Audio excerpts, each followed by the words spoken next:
Assalamualaikum warahmatullahi wabarakatuh.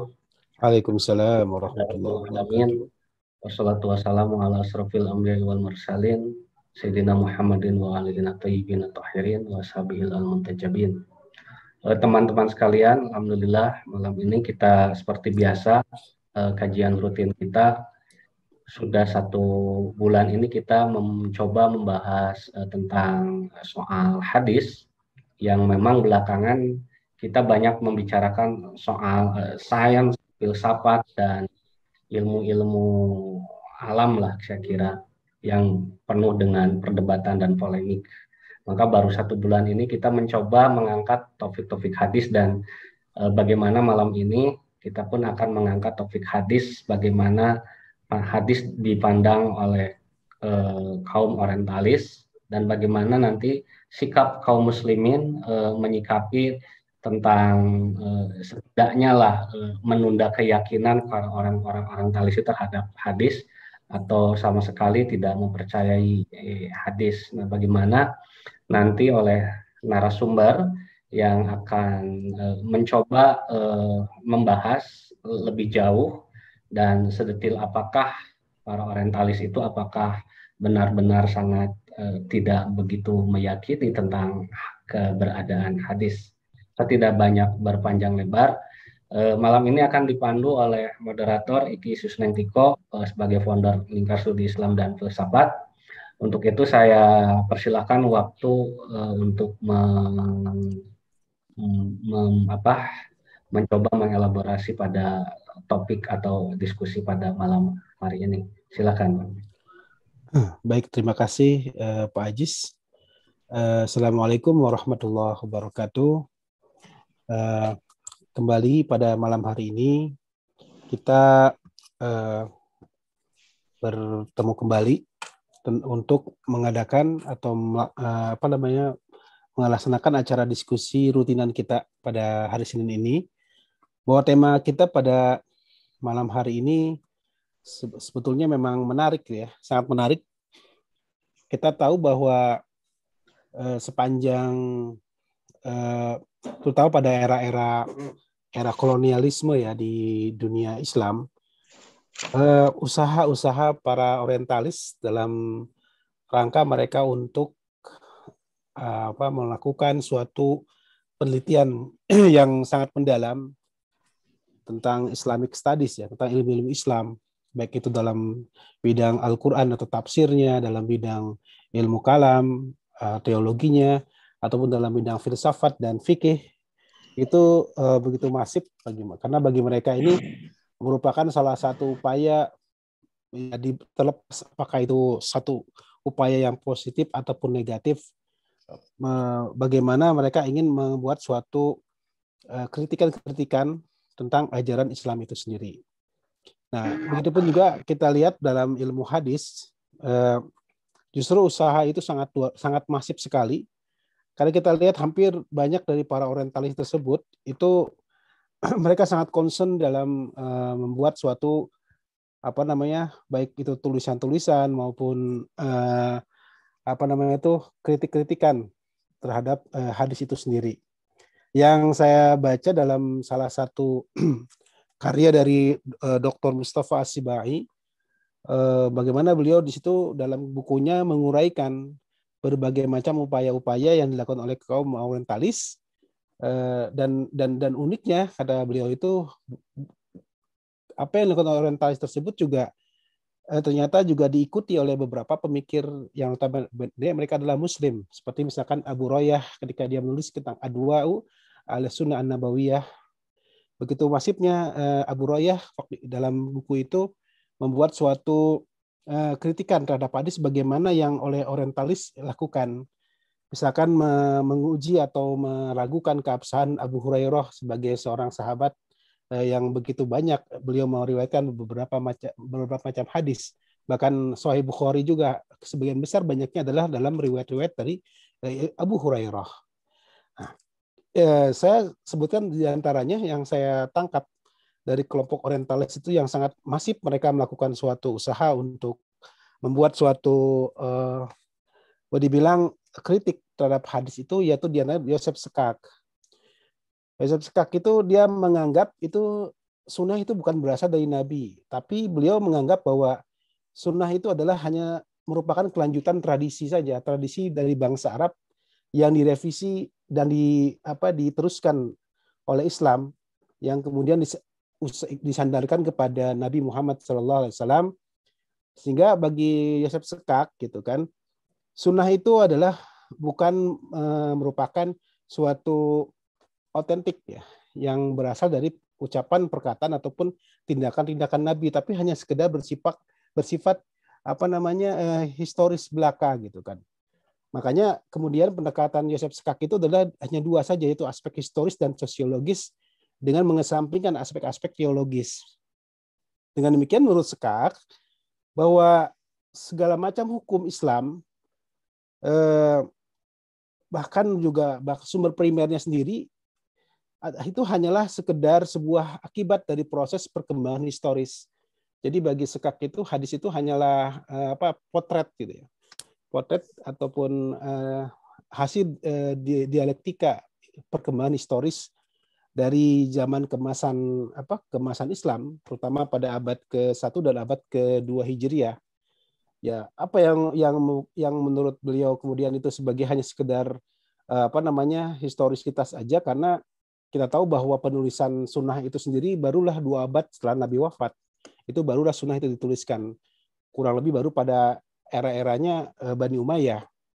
Dan di situ pun kita lihat banyak hal-hal yang kontroversial mungkin dalam periwayatan pada era itu.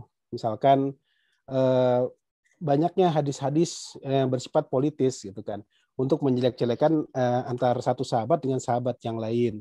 Kita tahu bagaimana Ali bin Abi Thalib misalkan ketika era Bani Umayyah, sebelum dilakukannya khutbah Jumat, beliau para khotib atau para ulama yang akan berkhutbah itu diharuskan mencaci maki dan ya memaki-maki kepada Ali. Barulah kemudian pada eranya Sultan Umar bin Abdul Aziz itu barulah itu dirubah. Ya ini menandakan bahwa sunnah itu sendiri adalah bukan merupakan suatu otentik, tetapi hanyalah suatu buatan dalam tanda kutip dari para kelompok-kelompok tabi'in yang ada pada era kemasan Islam tersebut. Demikian juga yang saya ketahui dari Ignaz Goldziher.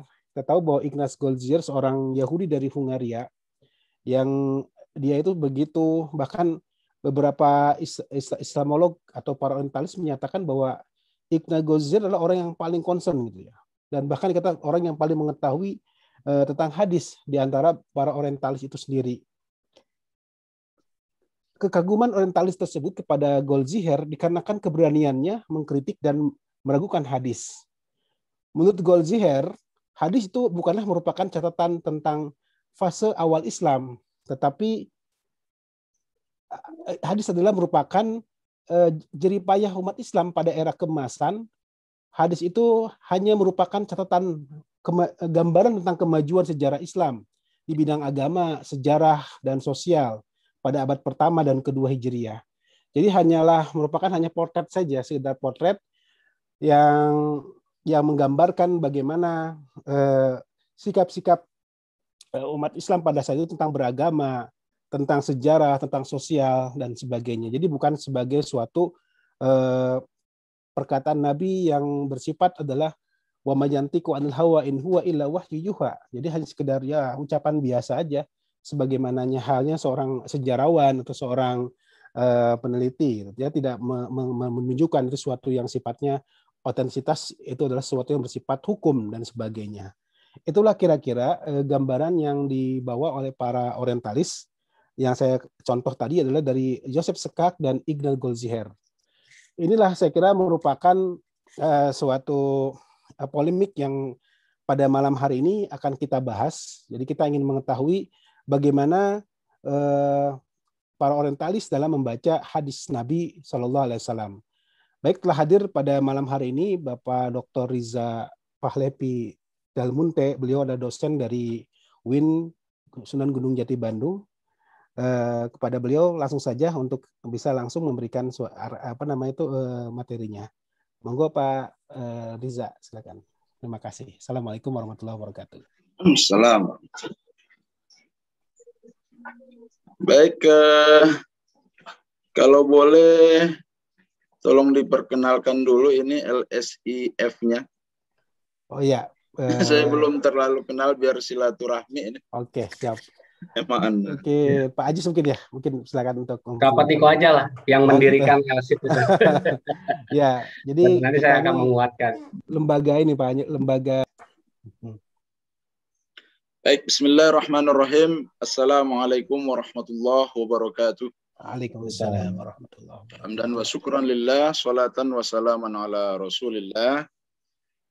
Yang terhormat ini ada Pak Iki Iki Susnektiko. Ya. Dosen di Unpad, Pak ya. Oh, saya kebetulan saya alumni dari fisika, Pak. Dari kebetulan saya. Oh gitu. Ada Pak siapa yang moderator? Pak Ajis. Ya. Bu Atik, Bu Dery dan yang lainnya, semuanya salam silaturahmi dari saya. Perkenalkan, saya Reza Pahlevi Dalimunte, Pak, dosen takhrij. Ya.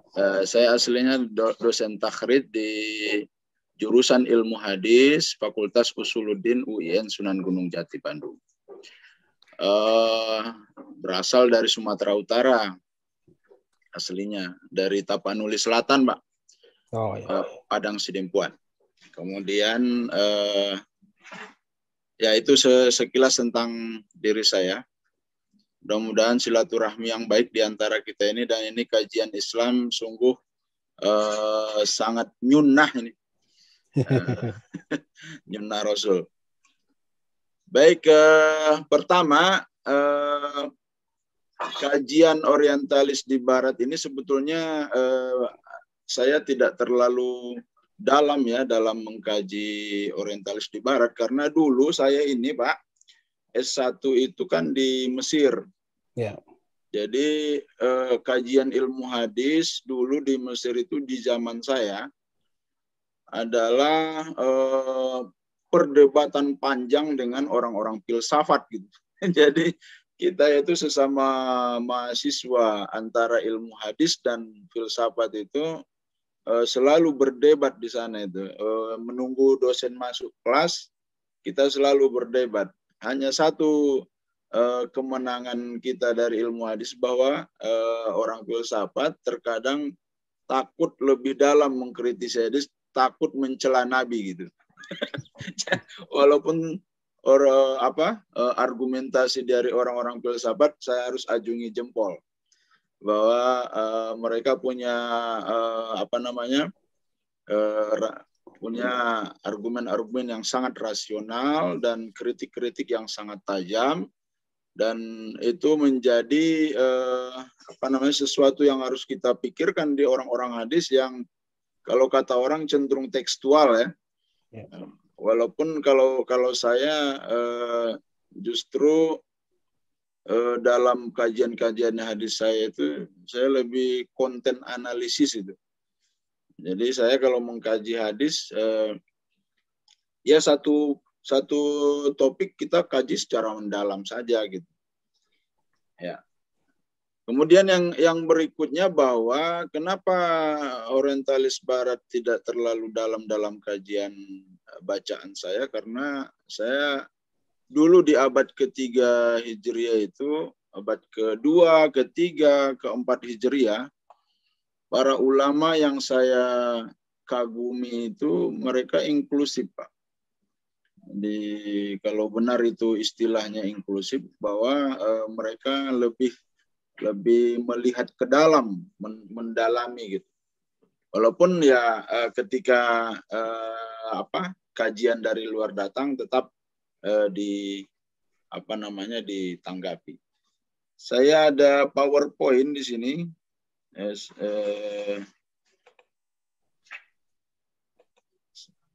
Di-share dulu kali ya.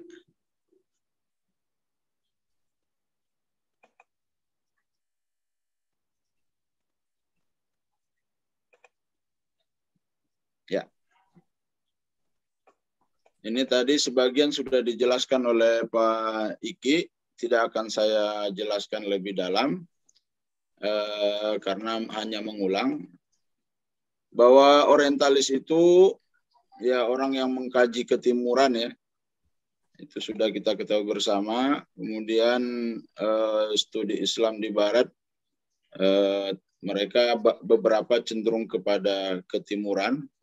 Jadi singkatnya bahwa orientalis ini orang Barat mengkaji orang Timur, orang Barat mengkaji agamanya orang Timur, kemudian berjalannya waktu maka ada murid-murid atau pengikut-pengikut baik dari orang Barat sendiri maupun dari orang Islam yang juga mengimami ataupun menjadi murid dari orientalis itu sendiri. Jadi perpanjangan tangan dari orang-orang orientalis. Nah, singkatnya seperti itu.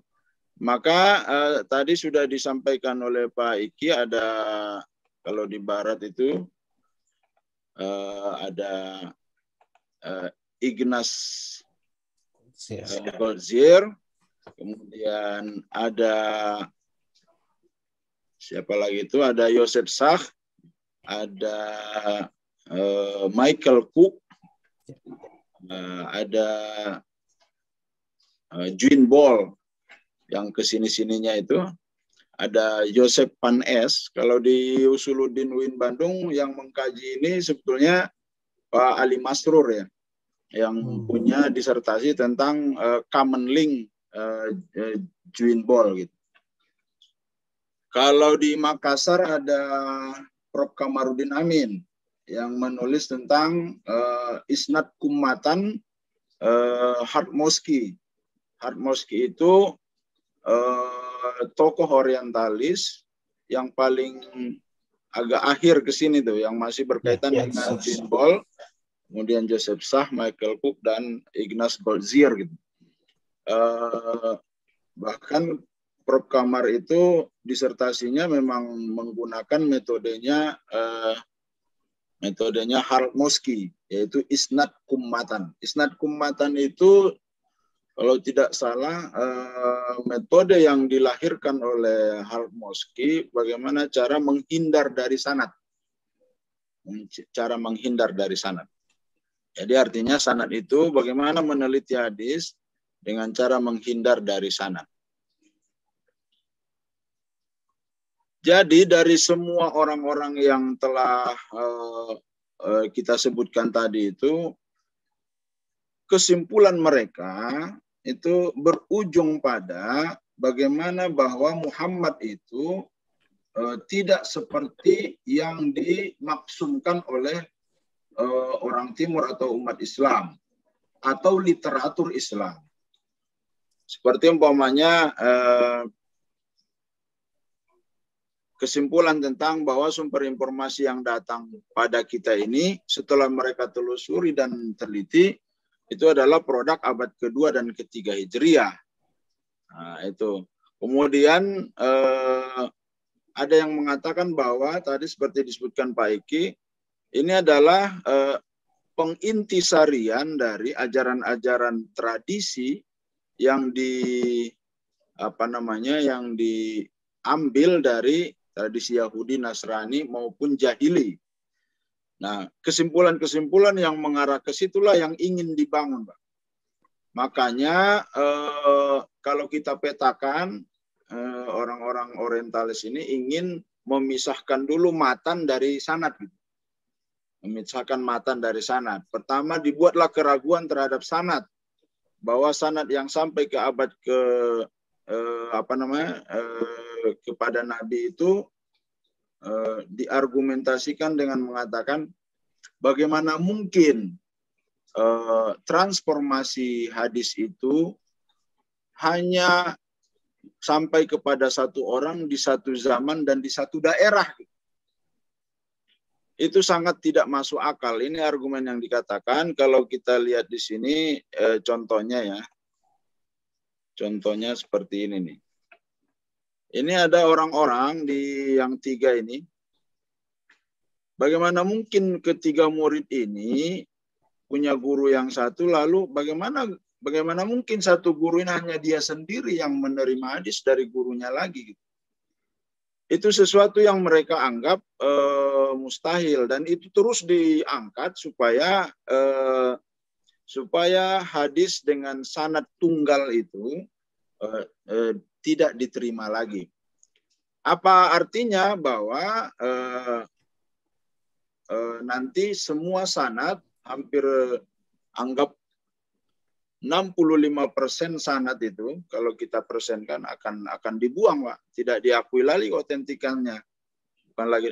Artinya 60% hadis harus diganti statusnya bukan hadis gitu. Jadi anggapan-anggapan seperti ini terus berkembang. Kalau Ignaz Goldziher, dia dari 1850 sampai 1921, dia mengusung untuk pertama meragukan hadis. Lalu datang Joseph Sach mengatakan tahun 1902 itu hadis itu palsu. Nah, di sini Pak, ketika saya membaca artikel ini, disebutlah di situ Ignaz Goldziher 1850 sampai 1921. Joseph Sach dalam kurung lahir 1902. Juin Bol tahun berapa ini?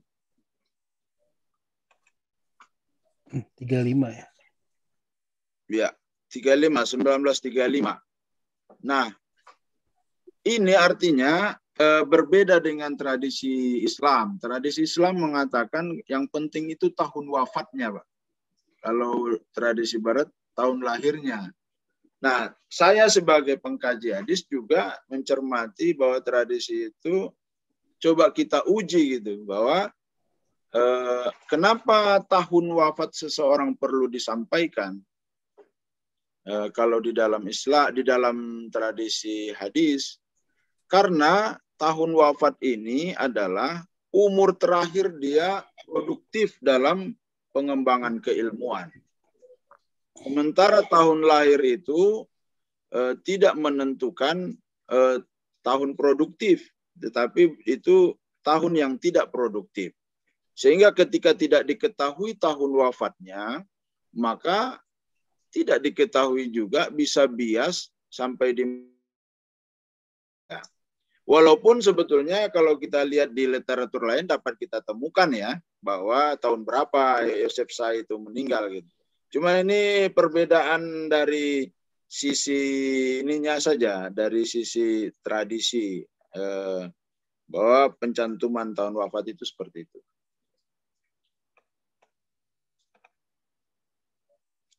Nah, di sini Goldziher meragukan hadis, Joseph Sach hadis itu palsu, sementara Juin Bol ingin mengatakan, ayolah kita kritik lagi, nanti ujung-ujungnya Pak, dia common link ya. Common link itu, oh tidak sampai ke Nabi, dia ingin mengatakan demikian. Nah, jadi bahwa orang-orang ini nanti Harald Moski dia mengatakan sanad itu tidak bisa diperpegangi. Jadi rancang bangunnya untuk meruntuhkan konsep mempertanyakan konsep sanad itu seperti itu. Meragukan hadis itu palsu. Nanti kita jawab ini. Nah, ini salah satu jawaban daripada, sebelum jawaban saya ingin menggarisbawahi dulu Juin Bol, Pak. Saya buka ini. Nah, Juin Bol itu dia kan mengutip metode gurunya, yaitu common link. Common link itu kan seperti ini, Pak, seperti di gambar ini. Ini ada 3 murid dalam sanad menerima hadis atau belajar hadis dari 1 orang.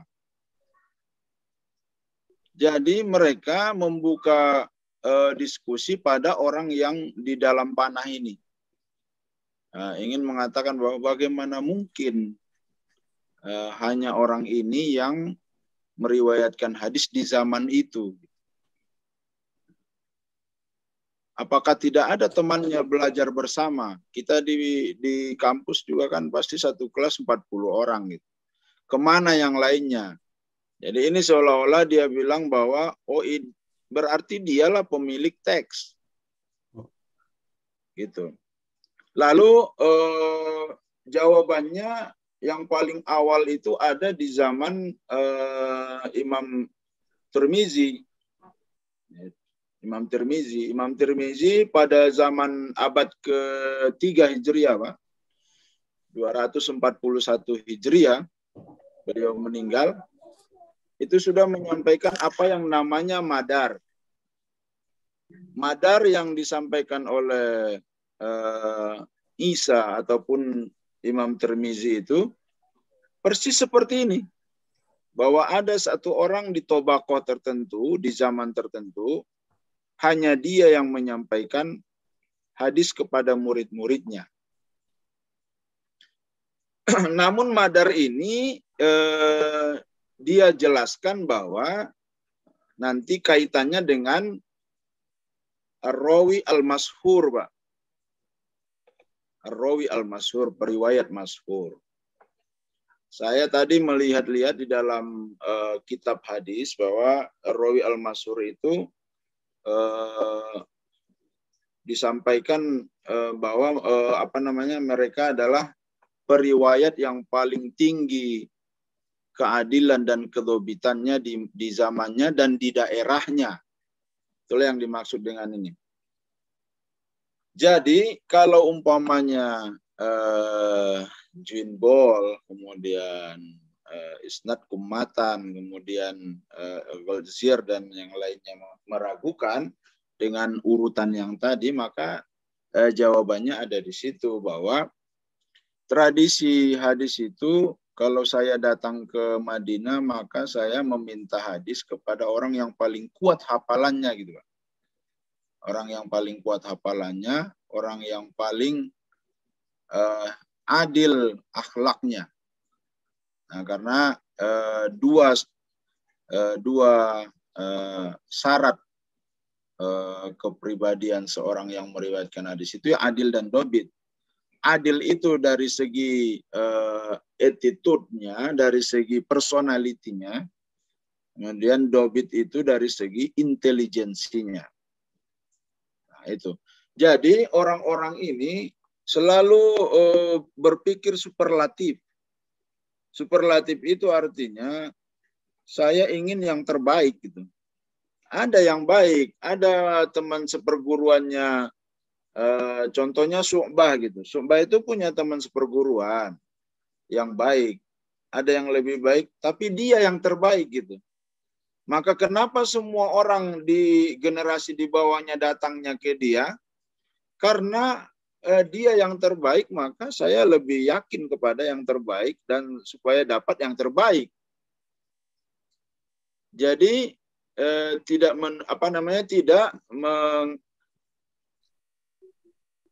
mengatakan atau tidak membuktikan bahwa hanya dia yang menerima. Sementara di kajian orientalis kan secara data kan cuma dia di situ. Oke.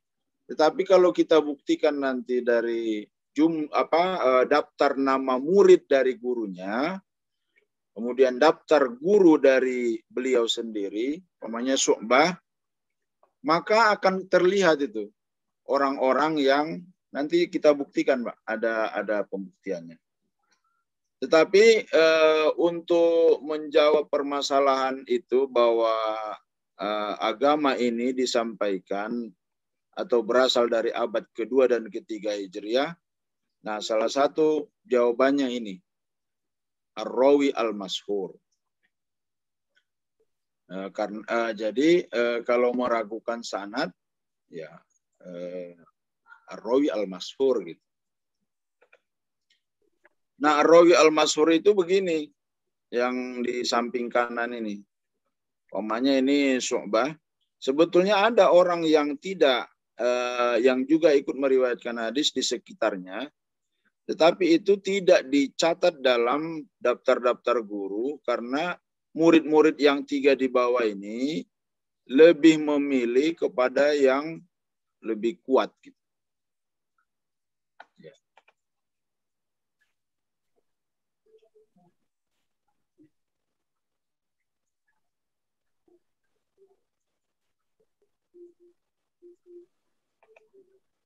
Kemudian di sini kita lihat ada Habib bin Habib Abdurrahman gitu kan, Al-Ahmari itu. Nah, dia mempunyai murid 3, Pak. Malik bin Anas, Sa'id bin Abi Al-Abiyad, Abdullah bin Umar. Ketiga orang ini mengaku mendapatkan hadis dari Habib, dan Habib ini dinilai sikoh, kuat hafalan, dan kepribadiannya juga personalitinya bagus. Nah, ketiga orang ini kalau dilihat nanti dari daftar muridnya Hafsah, maka akan kita temukan ada juga orang-orang lain di sekitar Habib ini yang juga menjadi muridnya Hafs bin Asim.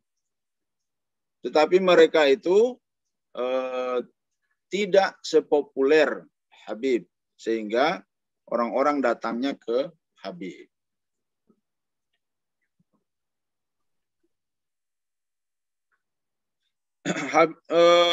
Habib itu orang Madinah, Pak. Nah, ini coba kita lihat ya. Habib yang saya tunjuk tadi itu orang Madinah.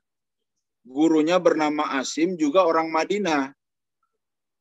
Di antara teman seperguruannya ada yang namanya Isa, yang merupakan anak dari gurunya.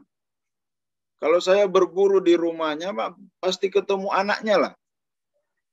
Jadi itu membuktikan bahwa ada juga murid lain yang mendengarkan hadis yang saya minta dari Habib itu, yang diminta oleh Malik bin Anas kepada Habib itu.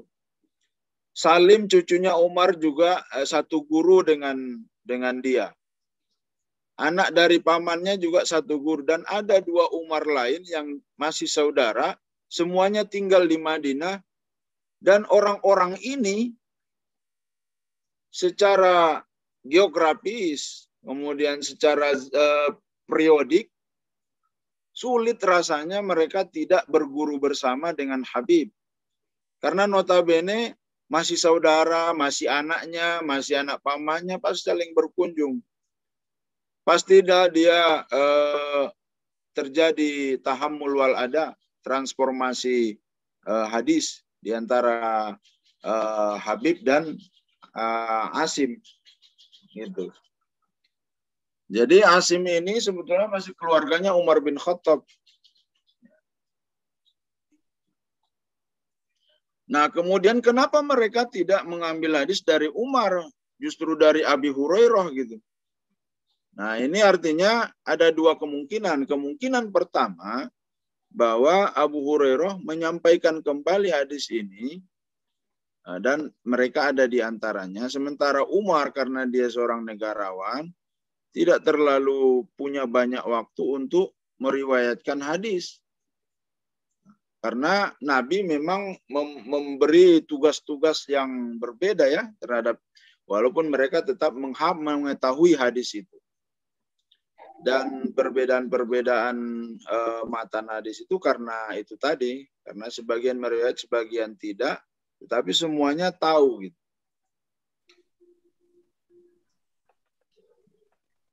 Kemudian kita lanjut lagi dari alasan berikutnya, bahwa Nabi SAW tadi disampaikan oleh para orientalis bahwa apa tadi yang disampaikan oleh Pak Iki itu, bagaimana mungkin orang-orang seperti Abu Hurairah yang hanya 3 tahun, Ibnu Abbas itu malah umur 13 tahun Nabi udah meninggal, Pak. Ibnu Abbas itu lahir 3 tahun sebelum hijrah. Malik bin Anas juga hanya masa kecil. Bagaimana mungkin orang-orang ini menjadi penghafal hadis yang luar biasa seperti Abu Hurairah sampai 5.000-an lebih. pada awalnya memang Abu Hurairah itu sulit menghafal hadis, Pak. Tetapi ada doa Nabi yang menjadi menjadi resepnya. Dan dia kan, ya Rasulullah, saya menghafal hadis dan saya lupa katanya. Lalu kata Rasulullah, ambil sarungmu. Lalu sarungnya diambil, diberikanlah sebuah wasilah, yaitu sebuah batu, lalu didoakan.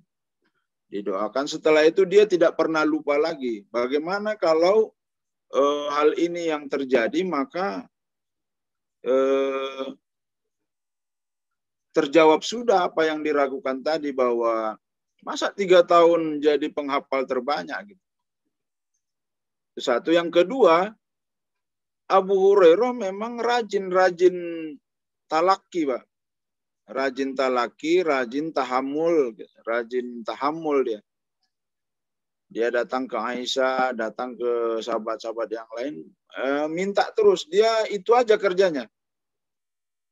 Sehingga sangat bisa 3 tahun itu. Dan kan nggak mesti Nabi meninggal lalu dia nggak bisa meriwayatkan lagi kan. Karena muncullah kaidah dalam ilmu hadis bahwa irsalus sahabah itu, irsalnya sahabah itu tidak menjadikan hadis dhaif.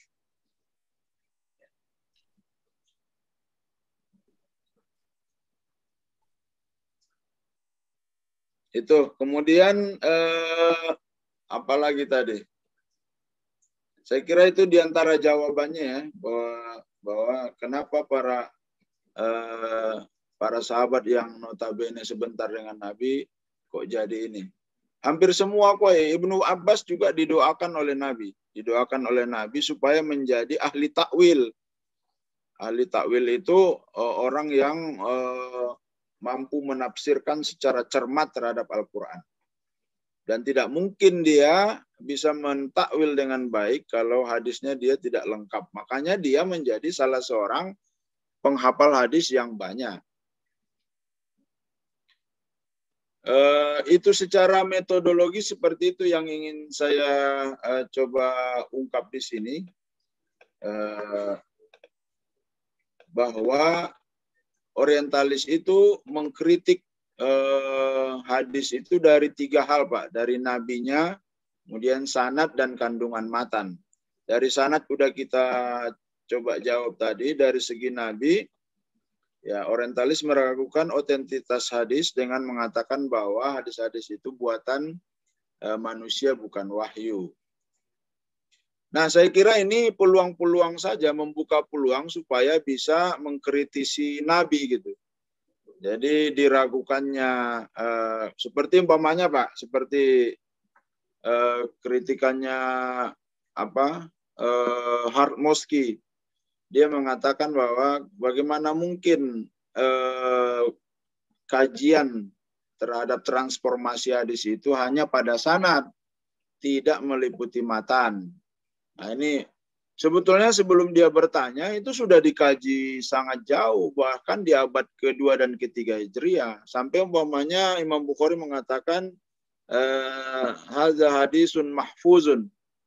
Imam Tirmizi mengatakan hadza hadisun sahihun hasanun gharibun. Kalau Imam Bukhari mengatakan hadza hadisun mahfuz, itu dia ingin mengatakan bahwa hadis ini sahih pada sanad dan matan. Kalau Imam Tirmizi mengatakan Bismillah. Sahih hasan gharib, maka dia sahih secara sanad, hasan secara matan. Nah, kalau hasan secara matan, Imam Tirmizi itu bukan hasan, Pak, tetapi sahih. Baik matannya gitu. Gharib tunggal sanadnya. Nah, yang seperti itu bahkan para ulama terus melakukan transformasi sanad itu bahkan sampai abad sekarang. Bahkan saya di 4 tahun yang lalu juga ada teman kita dari Mesir itu datang ke UIN, dia membawa sanad. Sanadnya itu sampai 3 lembar, Pak. Saking panjangnya, ada sampai ke Nabi. Jadi terlepas dari orang-orang yang meriwayat itu seperti apa kualitasnya itu jangan dulu kita permasalahkan. Yang jelas tradisi sanad itu terus dikembangkan karena memang senjata yang paling ampuh untuk mempertahankan keotentikan daripada hadis itu sendiri. Jika hadis terus terjaga keotentikannya, maka pemahaman terhadap Al-Quran dan Islam ini terus berkembang, bukan hanya terjaga, tapi berkembang. Berkembang seperti apa? Kita sekarang lagi mengembangkan, Pak. Ada penelitian saya yang sedang saya lakukan ini, yaitu penelitian tentang wudhu. Jadi wudhu saya coba bawa ke ranah sains. Nah, saya sekarang lagi meneliti wudhu, bisakah wudhu menjadi penangkal ngantuk saat khutbah Jumat gitu. Nah, ternyata dari ramuan hadis itu bisa. Kita udah coba ke umur 20-an, 30-an, 40-an, 50-an. Belum ada yang mengatakan dia ngantuk saat khutbah Jumat ketika melakukan sunnah-sunnah wudhu yang lengkap. Nah, itu sudah saya bikin tutorial sunnah wudhunya, ada di YouTube. Nah, kalau mau ikut berpartisipasi mencoba silakan. Itu jadi belakangan kan kalau dari murid-muridnya orientalis juga mengatakan hadis ini sudah ilmu yang terbakar lah, ilmu yang sulit berkembang. Ya secara sanad tadi sudah kita buktikan sampai hari ini bahkan masih ada sanad. Saya 2 tahun yang lalu sebetulnya sebelum pandemi berencana meneliti ke Mesir. Meneliti bagaimana perkembangan sanad di sana karena kabar dari ada salah seorang magister di sana yang datang ke Indonesia. Dia mengatakan tradisi sanad itu masih kental. Nah, walaupun umpamanya ini gunanya untuk apa? Bukan masalah gunanya untuk apa, tapi tradisi transformasi ini tidak sekedar berpengaruh pada teks, pada kodifikasi ataupun pada literasi hadis, tetapi juga berlaku pada personality dari orang yang menggeluti hadis itu sendiri dan juga berpengaruh pada intelijensinya, Pak. Gitu. Dari segi konten hadis kita sudah coba tadi dalam penelitian yang saya maksud. Belum lagi banyak sekali konten-konten hadis itu yang bisa kita kolaborasikan. Jadi ini bagi saya usaha dari para orientalis terhadap kritikan mereka terhadap Nabi hanya upaya membuka peluang untuk lebih luas agar kritik terhadap Nabi itu terbuka lebar. Ya tujuannya tetap untuk melonggarkan. Kajian terhadap sanad ini sudah kita bahas tadi. Kemudian terhadap matan. Matan itu, nah saya ingin sampaikan begini, sering sekali banyak misoginis, gender, kemudian feminis, ketika menghadirkan sebuah hadis, itu kan sering ada yang mengatakan misoginis itu kan hadis yang dikesani mendiskreditkan wanita. Nah sekarang pertanyaannya apakah semua hadis sudah dilibatkan? Nah kalau saya dalam kajian hadis tidak bisa sebuah hadis itu terkadang dipahami secara mandiri, tetapi dia perlu dipahami secara komprehensif. Karena terkadang Nabi menyampaikan hadis secara subjektif. Nah, objeknya itu subjektif kepada orang tertentu. Makanya ada hadis-hadis yang terulang. Nanti kita lihat bagaimana hadis-hadis ini yang dianggap ada unsur ambiguitasnya. Jadi hadis ini harus dipahami secara komprehensif. Umpamanya contoh hadis tentang di kalangan umat Islam saja ya. Idza mata ibnu Adam in qata'a amalu illa min salas. Apabila seorang manusia meninggal, maka terputus amalnya kecuali 3.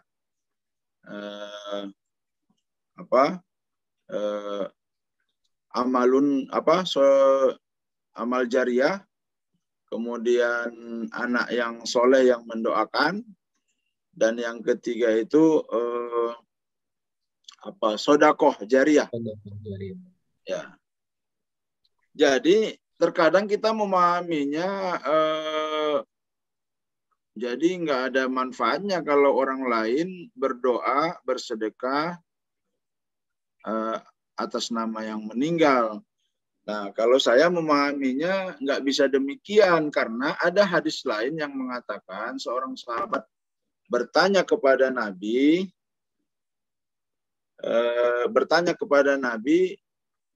ayah saya telah meninggal dan saya ingin bersedekah atas namanya, apakah sampai?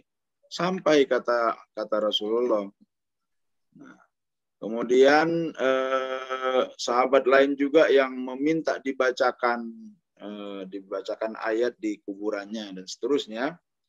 Harusnya hadis ini nggak boleh ambigu, Pak. Nggak boleh ambigu. Kalau ambigu berarti satunya harus gugur itu. Kalau dua-duanya merupakan hadis yang sahih, maka keduanya itu harus dipahami, harus dijamu. Maka saya memahami hadis yang tadi itu, amalan seorang yang meninggal selesai kecuali 3 hal. Bahwa sedekahnya yang dia pernah sampaikan semasa dia hidup terus bekerja itu walaupun dia sudah meninggal gitu. Jariahnya yang sudah dia sampaikan selama dia hidup terus bekerja itu walaupun dia sudah meninggal sampai akhir. Anaknya yang soleh yang mendoakan itu tetap bekerja itu untuk dia. Tetapi amal orang lain terhadap dia itu kan tidak termasuk. Itu amalan dia terhadap dirinya putus semua. Kecuali yang 3 itu. Tetapi amalan orang lain ya, amalan saya terhadap orang lain ya tetap berdiri sendiri gitu.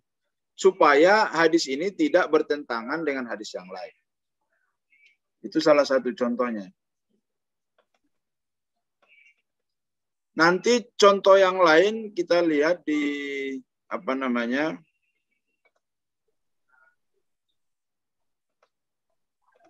ini hadis yang misoginis umpamanya nih. Yang pertama hadisnya hadis hubungan pasangan suami istri. Sini hadisnya an Abi Hurairah radhiyallahu anhu anin Nabi sallallahu alaihi wasallam qala idza da'a ar-rajulu imra'atahu ila firashihi fa abat an taji'a la'anat hal malaikatu hatta tusbiha.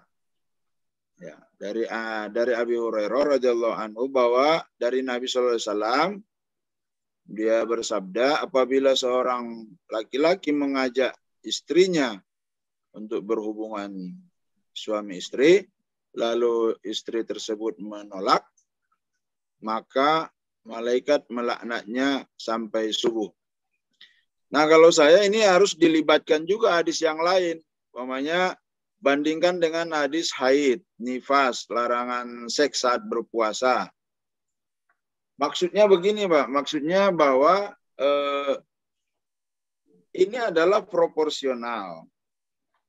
Jadi segitu banyaknya waktu-waktu yang menjadi halangan bagi perempuan, masa ketika bisa dia harus menolak. Jadi artinya ada saat-saat tertentu perempuan itu tidak boleh berhubungan suami istri. Maka harus dihubungkan dengan hadis ini. Ya. Harus dihubungkan dengan hadis ini. Nah, hadisnya coba kita lihat ada di Sunan An-Nasai bahwa Fatimah binti Abi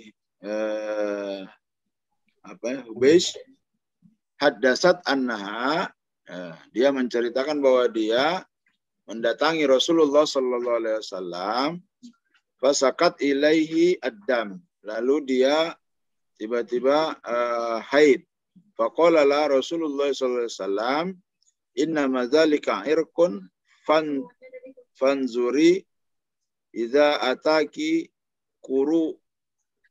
qur'uki fala tusalli fa idza marra qur'uk fatutahhir thumma salli ma bainal qur'i ilal qur'i hadza dalil ala annal aqra haidun. Ini Rasulullah ingin mengatakan bahwa orang yang sedang haid itu harus menunggu dari kuruk ke kuruk. Jadi dia punya masa yang punya masa-masa untuk tidak usah menolak, tidak usah apa-apa, sudah disediakan oleh agama, oleh syariat untuk tidak sholat, tidak berhubungan seks, tidak membaca Al-Quran dan sebagainya. Tinggal dihitung saja, Pak.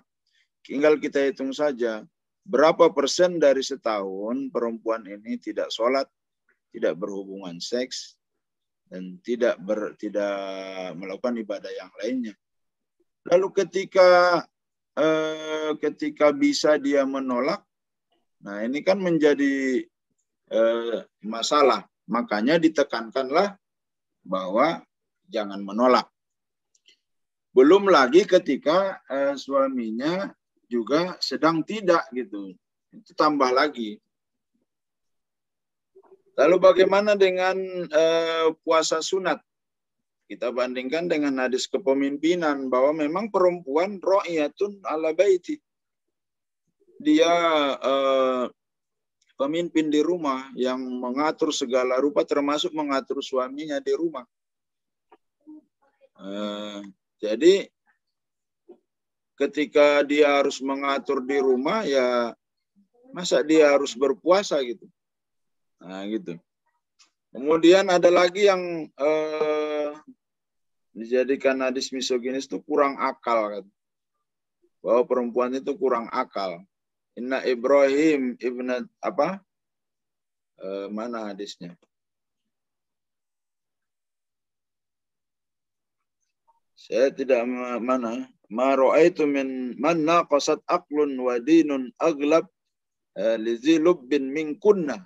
Qalat imra'atun minhunna, kan? Ma nuqsanul aql. Qala amma nuqsanul aql fa shahadatu imra'atain ta'dilu shahadatu rajulin fa hadza min nuqsanil aql. Wa tamkusul layal ma tusalli wa tuftiru fi Ramadan fa hadza min nuqsanid din. Ini dijelaskan di sini bahwa perempuan punya keterbatasan. Jadi keterbatasan itu seolah-olah ingin mengatakan ketika sudah sempat kok malah masih menambah gitu. Ibarat kita sudah diberi libur hari Minggu, ingin Sabtu, libur Kamis, kejepit Jumat, ya Jumatnya dilibur lagi gitu.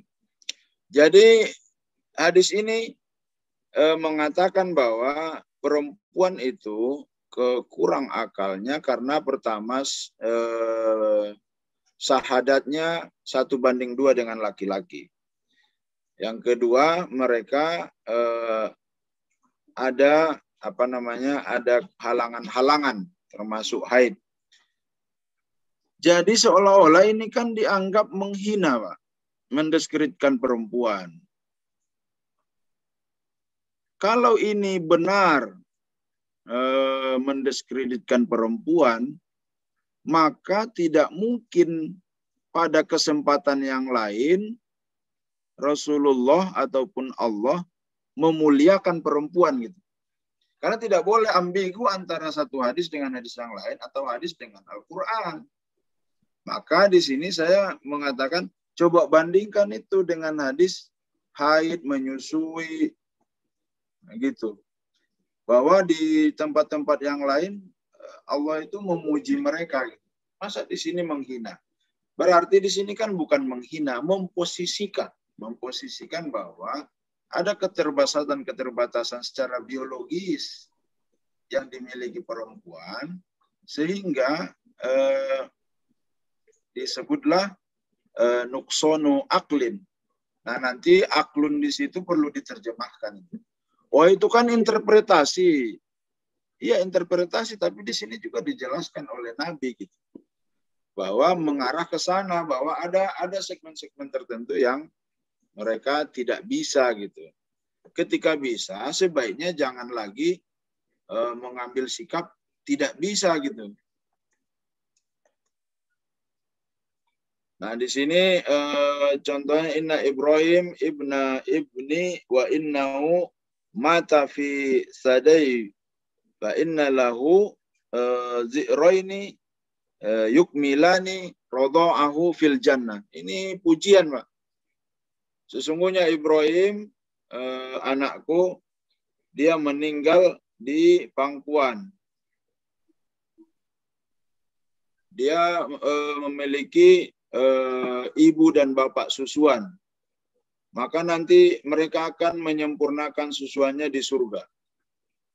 Artinya adalah kemuliaan ibu susu dan bapak susu, bukan bapak susu ya. Jadi Zi'ro ini itu ibu susu dan suaminya gitu. Jadi Ibrahim itu ya karena belum selesai sudah meninggal, untuk memuliakan wanita yang menyusuinya sampai kata Rasulullah nanti dilanjut di surga. Hadisnya hadis Ahmad. Jadi artinya tidak mungkin di satu sisi Rasulullah memuji perempuan, lalu di sisi lain dia menjatuhkannya sedalam-dalamnya. Nanti kita lihat satu hadis yang lain lagi ini. Perempuan sujud kepada suami. Yang nomor 6 coba lihat Pak, biar nyambung ininya, biar nyambung kajiannya dengan hadis yang tadi. Ma taraktu ba'di finnas fitnatun adhar 'ala rajuli minan nisa. Saya tidak meninggalkan bagi kalian fitnah yang lebih besar mudaratnya dari wanita. Ini kan kalau dipahami secara tunggal gitu, Riwayat Bukhari Muslim loh. Kalau kita pahami secara tunggal ya betapa kok perempuan begitu bejatnya gitu. Maka kita bandingkan dengan hadis yang nomor 1. Di telapak kaki wanita ada surga. Dan ada hadis yang lain juga, wanita banyak bergunjing dan tidak bersyukur pada suami. Jadi mereka memang ada yang baik, ada yang buruk. Jadi potensi. Jadi nanti akan ujung-ujungnya itu akan melihat potensi wanita ini. Wanita ini kan ada yang sangat mulia, ada yang sangat bejat. Jadi di antara semua yang potensi yang paling nanti ada di sana. Tapi itu tidak menutup kemungkinan bahwa dia akan baik, mulia juga. Nah ini perbandingan hadisnya. Al-jannatu tahta aqdamil ummahat. Innallaha harrama alaikum uququl ummahat. Allah mengharamkan menghardik ibu wanita kan. Ya. Ini al-jannatu tahta aqdamil ummahat ini kalau menurut siapa? Albani hadis palsu ini ya. Kemudian sholat di rumah. Ini sholat di rumah juga di hadis yang dibilang bahwa sholat di rumah itu mendiskreditkan wanita. Tapi ada hadis yang lain yang membolehkan. Jadi berarti maknanya bukan meragukan kemampuan wanita, tapi justru mendudukkanlah. Perempuan sujud kepada suami. Nah, di sini ada Jadi artinya perempuan juga punya porsi sendiri, Pak. Dia memiliki surga di kakinya, tetapi suami punya keistimewaan juga dikasih Allah gitu, yaitu dengan perempuan ke situ. Jadi bukan untuk dibandingkan keduanya, tetapi mereka berfungsi secara mandiri dan masing-masing. Gitu. Baik, untuk tidak berpanjang lebar, biar kita kalau ada diskusi itu, saya mencoba mentakhrid, Pak, menakhrid salah satu hadis ini. Idza da'ar rajulu imra'atahu ila firashi fa'abat an taji'a la'anat hal malaika hatta tusbih. Ini yang hadis tadi tentang perempuan yang menolak ya. Nah, dalam penelitian itu saya dapatkan begini sanadnya, Pak. Jadi dari Rasulullah ke Abu Hurairah ke Abu Hazim al-Asja'i, kemudian ke Al-A'mas, Sulaiman bin Mihran ini. Lalu dari Sulaiman bin Mihran, Al-A'mas menyebar ke 6 orang muridnya. Nanti 2 ke Bukhari, 1 ke Ahmad, kemudian ada 2 ke Ahmad, ada 3 ke Muslim, 1 ke Abu Ya'la, dan 1 ke Abu Daud. Nah, jika kita lihat di sini, maka perbedaan redaksinya yang kuning, Pak. Perbedaan redaksinya yang kuning. Imam Bukhari mengatakan fabata qadbana alaiha. Imam Ahmad mengatakan fabatat alaiha fa'abat alaihi fabata wa huwa qadban. Ini yang paling mirip kedua ini. Kalau kita lihat Imam Bukhari wafat 256, Ahmad bin Hambal wafat 241. Mereka ini yang paling sejaman ini. Jadi jalur ini dianggap paling kuat hafalannya, sehingga redaksinya relatif sama. Tetapi substansi sama semua, Pak. Nah, maka dalam hadis ini Al-A'mas ini kalau diteliti, bukan dia sendiri di situ, ada juga orang-orang lain yang juga ikut berguru bersamanya kepada yang ikut berguru bersama dengan dia kepada Abu Hazim. Ini berguru kepada ini. Ada. Nah, yang ini Pak, masih ada orang-orang lain itu. Di sini juga ada orang lain, cuman mereka tidak meriwayatkannya. Mereka konsumsi sendiri atau pengajian biasa saja gitu. Nah, tadi contohnya kan yang tadi. Kenapa saudaranya, sepupunya itu tidak meriwayatkan gitu. Itu saja barangkali. Nah, ini takhrid ini yang saya sampaikan kepada Pak siapa kemarin ya yang hubungi.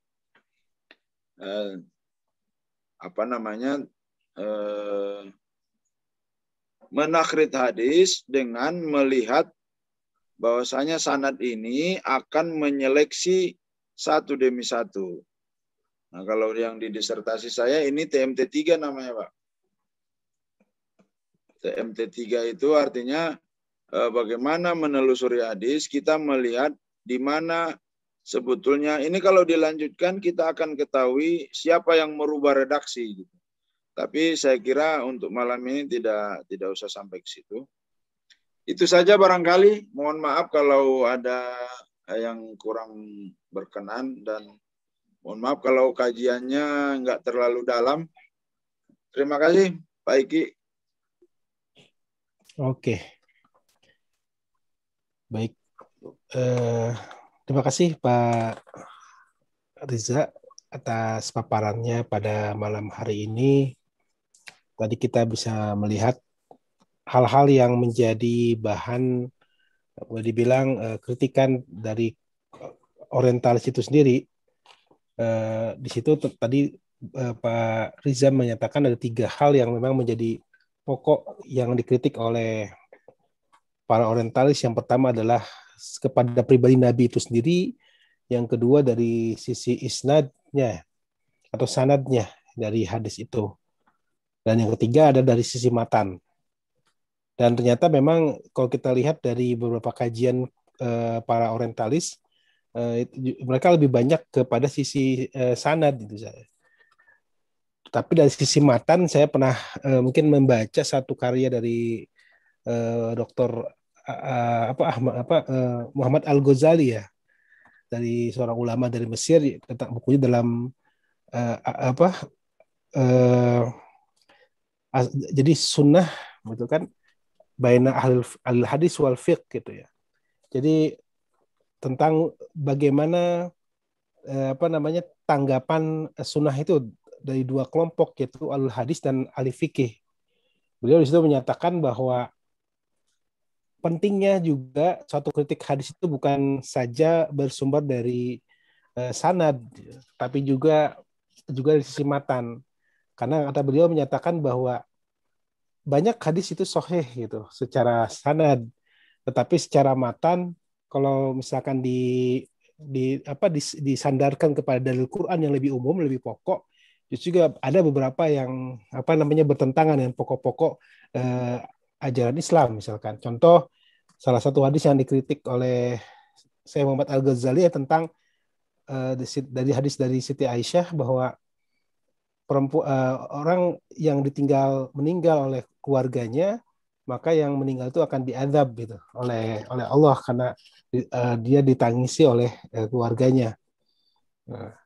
Dia mengatakan bahwa itu masa dalil umumnya mengatakan wala taziru waziratun wizra ukhra. Tidak akan bisa memberikan beban perbuatan seseorang kepada yang lain gitu ya. Nah, itu salah satu yang sempat saya pernah baca Pak, dari bukunya Muhammad Al-Ghazali itu.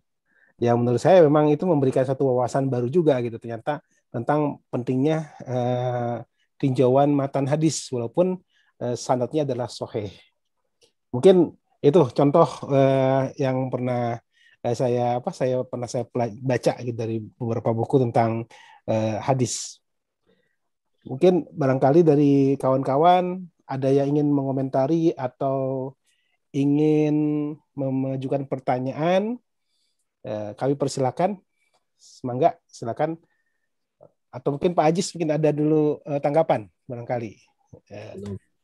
Belum ada. Saya boleh Pak. Oh, Kang Dery, mangga, Kang Dery ya. Iya, mangga Kang Dery. Izin on cam ya, mohon maaf ini lagi di luar. Nah, baik, sebelumnya perkenalkan dulu, saya Dery, Pak, alumni UIN Bandung juga. Kebetulan di Pasca saya belajar sama Pak Dr. Mujio ya untuk Dirasatul Hadis. Ini barusan alhamdulillah ya lugas sekali penjabaran dari Pak Dr. Reza gitu. Saya juga sangat suka gitu pembahasannya. Intinya sih kalau saya melihat dari komentaran orang-orang orientalis itu sebetulnya mereka itu minim pengetahuan lah tentang Islam. Pengetahuan mereka sangat minim, tiba-tiba menyimpulkan saja seenaknya gitu.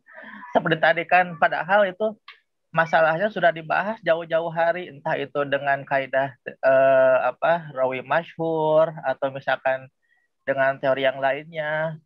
Saya ini ingat suatu kasus kemarin waktu masih kuliah, itu ada istilah nabi, katanya nabi gitu, tapi kok menikahnya lebih dari 4 istri. Memang saya melihat dari uslub orang tersebut berbicara, kebetulan bukan Islam sih, di luar dari non muslim lah, itu menandakan dia itu minim ilmu lah tentang keislaman. Padahal kalau misalkan dia itu tahu, itu kan masuknya ke bab khosois nabi, betul kan gitu. yang dibahas oleh Asyuyuti, ada satu kitab khusus yang khosois Nabi, di antaranya Nabi boleh menikah dari lebih dari 4 istri. Nah, jadi sebetulnya orang-orang orientalis ini istilahnya sama dah dengan orang-orang yang minim pengetahuan lah tentang Islam gitu. Kadang apa istilahnya kita juga jangan terlalu menganggapnya serius, itu mungkin yang pertama yang bisa saya komentari. Kemudian yang kedua ini apa yang ingin saya tanyakan Pak mengenai tokoh orientalis di masa-masa berikutnya, yaitu penulis Mujamu Fahros ya. Kalau misalkan sebelum-sebelumnya itu ada indikasi cenderung untuk melemahkan Islam gitu. Entah itu mendiskreditkan Nabi, entah itu menghalang-halangi Islam dari Nabi, menjauhkan kaum muslimin dari Nabi. Ini kok penulis Mujamu Fahros, Arsan Wensik ya kalau nggak salah, itu cenderung sepertinya lebih memudahkan Islam gitu, kaum muslimin dalam mendeteksi hadis-hadis nabinya gitu. Nah, ini apakah dari segi gerakannya itu masih satu keturunan, ada gennya enggak dari pemikiran-pemikiran yang ekstrim sebelumnya dari kaum orientalis itu sendiri. Nah, itu yang pertama. Kemudian mengenai efektivitas Mujamu Fahros, ini mungkin lanjutan dari pertanyaan tadi. Di era digital ini Pak, kebetulan kan Bapak tadi dosen tahrij ya kalau tidak salah. Saya juga sempat baca-baca tentang tahrij itu dalam bukunya Dr. Amr Abdul Munin Salim ya, Taisir fi Takhrij Ahadis kalau tidak salah, itu bukunya, saya lupa lagi. Itu ada Mujamu Fahros sebagai buku induknya dengan metodologi kata kunci. Nah, apakah di masa modern seperti ini dengan teknologi yang sudah maju, bahkan banyak aplikasi lah ya, program untuk mencari kata kunci hadis dengan lebih cepat, itu masih efektif untuk digunakan atau tidak gitu Pak untuk kitab Mujamu Fahros ini? Apalagi kan kalau misalkan kita lihat kontennya, ternyata kitab-kitab hadis yang dijadikan rujukan, terutama Musnad Imam Ahmad itu kan cetakan dulu gitu. Sedangkan sekarang cetakan sudah menjamur kemana-mana, entah tahqiqnya juga sudah banyak, jadi kemungkinan sudah banyak berubah, jadi kemungkinan sudah banyak gak sinkronnya gitu Pak dengan fenomena sekarang. Mungkin itu saja dulu yang ingin saya tanyakan. Terima kasih Pak. Terima kasih Kang Dery sudah mengajukan pertanyaan dan tanggapan. Mungkin ke Pak Reza langsung saja. Ya, terima kasih dengan Kang Dery Angga Permana. Ya, betul Pak. Terima kasih atas tanggapannya. Dan yang pertama bahwa orientalis Azewensing dan yang lainnya memang ada banyak juga yang awalnya ingin meneliti hadis, lalu ibaratnya kalau bahasa Sundanya mati lelep gitu. Jadi ketika mengkaji hadis, terutama hadis dan Al-Quran itu kalau dikaji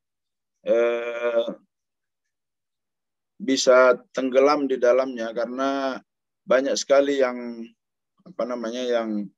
mendapat hidayah ketika menulis itu. Walaupun Azewensing setahu saya dia tidak masuk Islam ya.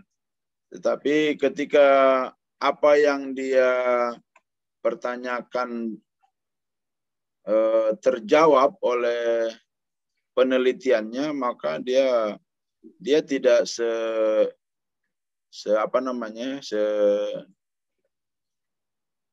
sejauh yang lainnya gitu.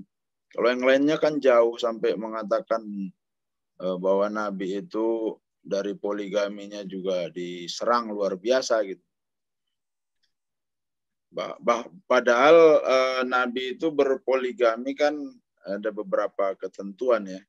Nabi itu berpoligami 3 tahun, mulai 2 tahun sebelum hijrah.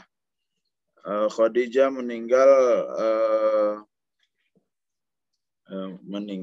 kemudian 3 tahun sebelum hijrah Nabi sudah mulai menikah. Kemudian nanti ketika umur 50 tahun ke 60 Nabi itu kadang per tahun, setahun, kemudian tahun depan nikah lagi. Dan itu alasan-alasannya sangat banyak dan syar'i. Tapi terlepas dari itu, tidak hanya itu. Kalau saya yang ditanya ya, kenapa Nabi itu nikahnya sampai ada beberapa perbedaan ya, sampai 13 kali, ada yang bilang 14 kali, karena Nabi cerai 2 kali. Nah itu pola-pola pernikahannya itu untuk satu kepentingan hukum, yang kedua kepentingan konteks. Nah, Nabi sudah memprediksi konteks sampai akhir zaman.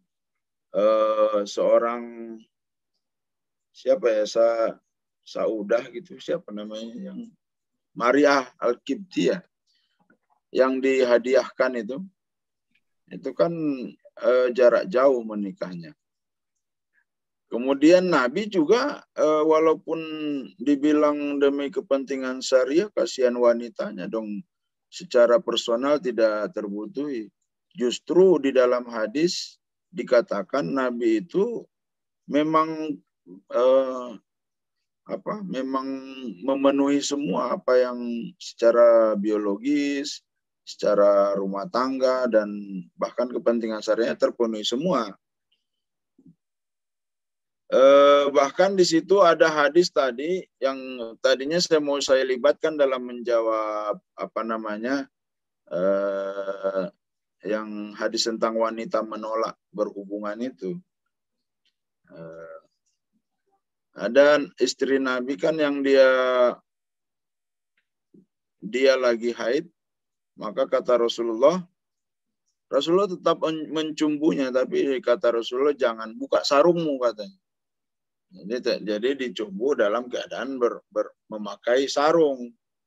Jadi itu kan pelajaran bahwa hari ini kalau orang tidak bisa berpoligami, kemudian belum bisa beradil atau belum punya takdir untuk beristri 2, itu diajarkan gitu. Jadi sudah ada teks-teks yang kalau itu dibaca secara komprehensif akan mengungkap hal-hal yang terkadang kita pertanyakan. Hanya orientalis ini mau nggak membukanya secara komprehensif. Saya yakin kalau ada secara hati nurani, kalau itu dibaca secara komprehensif, maka ketertarikan dan keyakinan itu akan muncul gitu. Kemudian tentang kitab-kitab klasik, di mana hari ini sudah dunia digital, kalau saya dalam mengajar takhrid, saya tidak melupakan itu, karena jas merah, jangan lupa sejarah, jangan pernah melupakan sejarah. Semua jadi kajian-kajian turos yang belum digital itu kan sudah didigitalkan. Tetapi langkah-langkah manual yang mereka wariskan tetap harus kita wariskan juga, kita lanjutkan. Makanya tadi saya sampaikan kenapa di Mesir dan di Arab yang lain tradisi tahammul dan ada atau penyebaran sanad, penyambung sanad itu masih berlaku. Bukan sekedar ingin mempertahankan manual, tetapi lebih dari itu upgrading dari pengetahuan, upgrading dari attitude, upgrading dari ihsan, upgrading dari personality orangnya sendiri. Terkadang kita menonton sebuah kisah atau membaca sebuah novel, berbeda kesannya dibanding ketika kita mendatangi tempat yang kita baca itu. Umpamanya kita berbicara tentang melaksanakan haji di Mekah. Tentu kita sudah tahu semua itu lewat bacaan-bacaan, tapi akan sangat berbeda dan sangat berpengaruh secara spiritual ketika kita berangkat ke sana dan mengalaminya. Padahal kan imajinatif secara digital, kemudian manualnya kita berangkat ke sana kan sesuatu hal yang sama-sama saja sebetulnya. Tetapi dengan mengalami itu akan sangat jauh berbeda. Maka saya tetap menyuguhkan takhrid dengan menggunakan turos itu, tetapi porsinya kita kurangi. Saya mengamanahi kepada mahasiswa bahwa tidak boleh ini dilupakan. Sementara yang metode-metode yang baru berlahiran juga tidak ada masalah. Digitalisasi hadis, kemudian aplikasi-aplikasi hadis dan sebagainya, itu tidak ada masalah. Tetapi kita tidak boleh mengulangi sejarah di abad ke-4 dan ke-5 Hijriah. Abad ke-4 ke-5 Hijriah apa yang terjadi ketika para muridnya, para sunan dan imam, kemudian para mukharrij itu mulai sibuk dengan mengembangkan keilmuan, mereka lupa dengan tradisi hafalan. Saat itulah muncul takhrij. Saat itulah dibutuhkan buku takhrij. Itu yang melatar belakanginya. Karena tradisi hafalan dilupakan. Maka setelah takhrij datang, muncul lagi tradisi hafalan. Bukan mereka sengaja melupakan hafalan, tapi ada kesibukan atau keasikan yang baru. Seperti saat ini, ada keasikan yang baru yaitu era digital yang kemudian mulai secara tidak sadar maupun sadar menggerus era manual. Ini terjadi di abad ke-4 dan ke-5. Maka saya pribadi tidak mau itu terulang, maka saya lakukan. Maka yang bersanad-sanad itu ya anggap saja itu bagian dari transformasi sejarah, salah satu bagian. Makasih Pak, silakan Pak Iki. Baik, Kang Dery, bagaimana? Ada ya masih tanggapan lagi dari Pak Reza jawabannya? Terima kasih Pak, cukup. Oke, cukup. Baik, satu lagi mungkin ya dari yang lain, silakan. Barangkali ada yang ingin disampaikan atau ingin ditanggapi, mungkin dari teman-teman yang lain, silakan.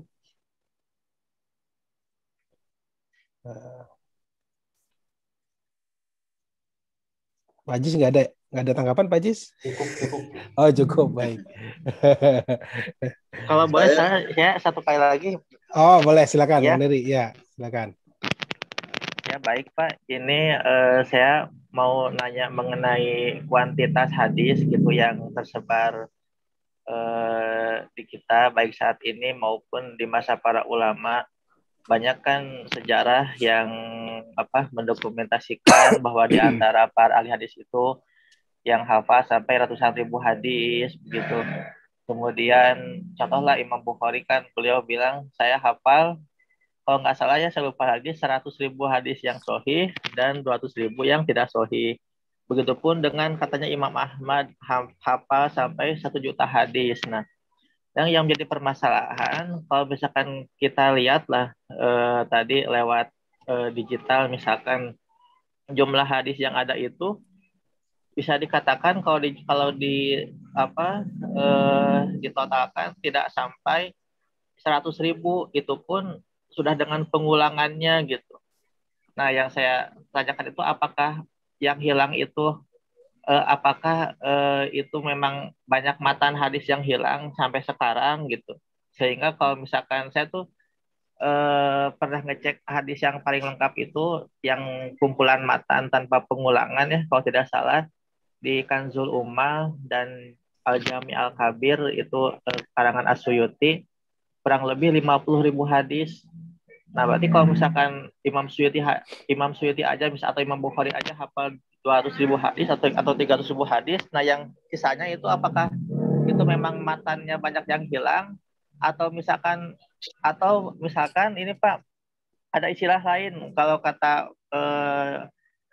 Ibnu Hajar, jadi satu hadis dua sanad dianggap dua, nah gitu, atau karena memang banyaknya sanad, itu saja mungkin yang dipertanyakan Pak. Ya, baik, saya belum pernah menghitung terus terang. Tapi yang jelas begini, hadis yang dimaksud rihlatul ilmiyah yang dilakukan oleh Imam Bukhari, contohnya kan dia berangkat dari masa remaja ya, nanti pulang lagi dan meninggal di daerahnya di Samarkand. Itu kan kalau dia 94 ke 56, berarti kan 62 tahun umur Imam Bukhari itu. Jadi 62 tahun, anggap kurangi aja 15. 45 tahun beliau rihlatul ilmiyah. Saya membaca-baca, kemudian pastilah yang dia hafal itu semua yang dia temukan. Jadi baik itu hadis yang Nabi, hadis mau marfu, mauquf, dan maktu. Jadi seolah-olah kotornya segitu, nanti bersihnya berapa gitu. Karena Imam Bukhari itu kan berkali-kali diuji hafalannya, Pak. Dia datang ke Baghdad umpamanya, dia diuji hafalannya itu. Dan dia memang gampang menghafal, sehingga baik yang hadis Nabi maupun hadis yang dari perkataan sahabat dan yang dari perkataan tabi'in, saya kira bercampur di dalamnya itu yang ratusan ribu itu. Sehingga disortir, maka dia katakanlah sekian umpamanya kan.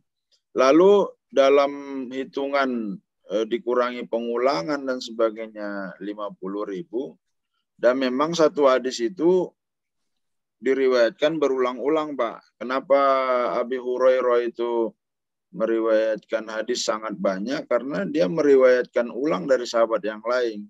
Dia keliling Mekah, keliling Madinah, keliling Palestina, juga keliling Yaman.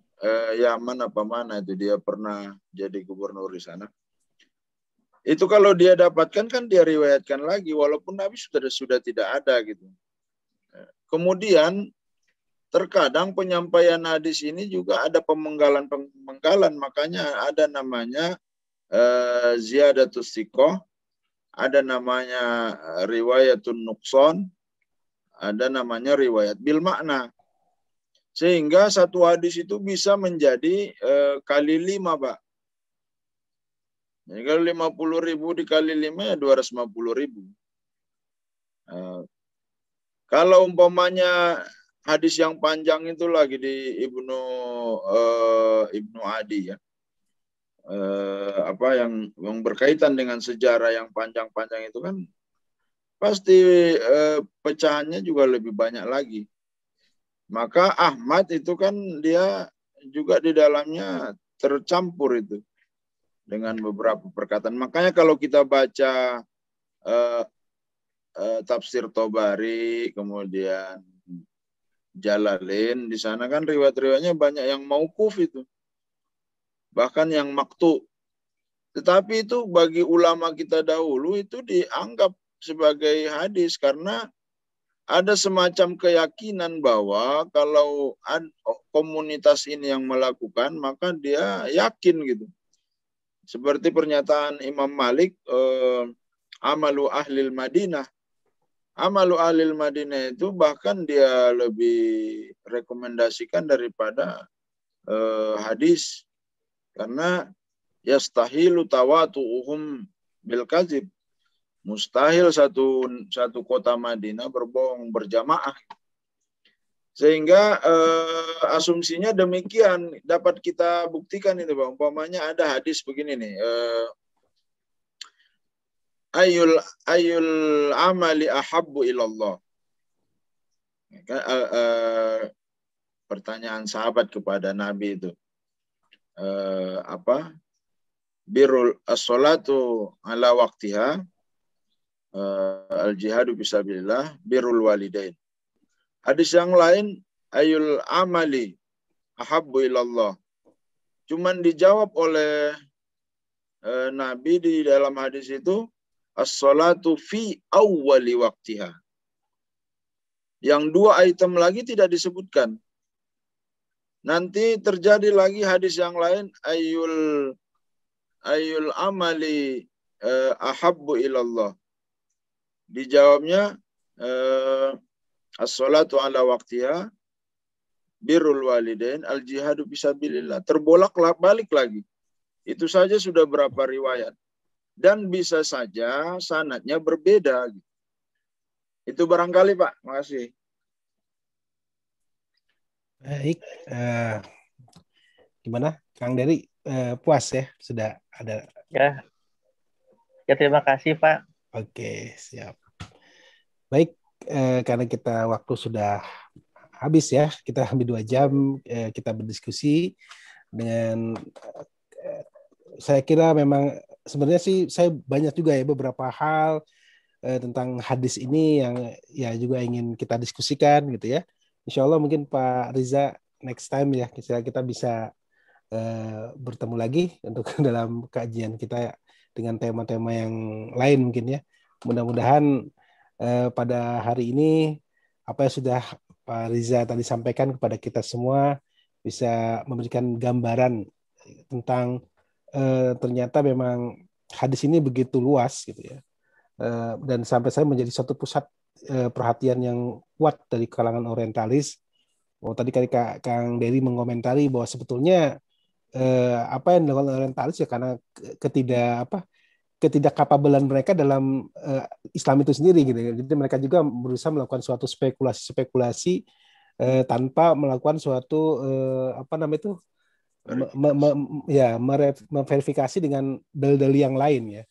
Jadi saya kira kalau dengan sekarang cetakan-cetakan dari Kutubu Sittah, Kutubu Tis'ah yang sudah lengkap ya, saya kira sudah banyak dicetak, sudah penemuan-penemuan manuskrip baru ya dalam bidang hadis. Saya kira juga ini akan makin memperkaya dan memperkuat bahkan tentang dalil as-sholatu sunnah an-nabawiyah gitu, tentang kekuatan dari sunnah an-nabawiyah betul-betul adalah merupakan perkataan perbuatan Nabi yang semuanya itu adalah sangat otentik gitu. Jadi mudah-mudahan ke depannya bahwa kajian hadis yang saya rasakan memang eksklusif gitu karena hanya orang-orang yang betul-betul di hadis aja gitu kan yang bisa mengikuti dan bahkan bisa mengembangkan. Mudah-mudahan kita nih yang bukan dari bidang hadis juga bisa tertarik untuk mengkaji dan membaca hadis gitu. Karena bagaimanapun juga semua jumhur ulama sepakat bahwa hadis adalah merupakan sumber hukum Islam kedua setelah Al-Quran. Artinya itu menjadi suatu yang pokok bagi kita untuk dipegang teguh sebagai Nabi juga bersabda gitu kan bahwa aku tinggalkan 2 perkara bagimu yaitu Al-Quran dan As-Sunnah. Ini jelas adalah merupakan suatu hal yang sangat otentik dan sangat penting bagi kita sebagai seorang Muslim dalam melaksanakan ajaran agama kita. Saya ucapkan terima kasih sekali lagi kepada Pak Dr. Riza Pahlavi Dalimunte yang sudah menyisikan waktunya untuk pertama kali mungkin bergabung dengan LC. Mudah-mudahan di pertemuan yang akan datang kita sudah kenal baik dan bisa kembali Pak memberikan sumbangan pemikiran-pemikirannya dan materi-materi kepada kita semua. Karena ini saya kira memang sangat urgen sekali bagi kita untuk menghidupkan turos tadi ya, turos Islam. Karena saya sependapat dengan Pak Dalimunte bahwa kita nih sedang zamannya digital ini, jadi kita lebih menggampangkan ya mungkin, tapi meninggalkan yang satu sifatnya sangat penting itu turos tadi. Jadi akhirnya apa? Memang pengaruh gitu. Orang untuk membaca turos jadi sedikit gitu karena mereka merasa sudah dengan aplikasi atau Google dan sebagainya sudah mereka dapatkan. Ini juga sebenarnya satu kerugian untuk bagi semangat orang untuk menghidupkan turos ya, untuk penemuan-penemuan manusia penting. Karena bagaimanapun juga manusia penting kita dalam studi Islam masih banyak yang belum dibukukan gitu, atau dituliskan oleh ulama-ulama kita. Mudah-mudahan kita LSIP mencoba untuk konsisten bagaimana kita untuk terus mengkaji dan memperkenalkan turos-turos Islam baik yang mutaqaddimin, yang klasik maupun yang kontemporer pada saat ini. Sekali lagi terima kasih kepada Pak Dr. Riza Dalimunte atas partisipasinya kepada kita semua. Kepada Pak Ajis, silakan untuk mengambil alih kembali acara. Demikian, Assalamualaikum warahmatullahi wabarakatuh. Assalamualaikum warahmatullahi wabarakatuh.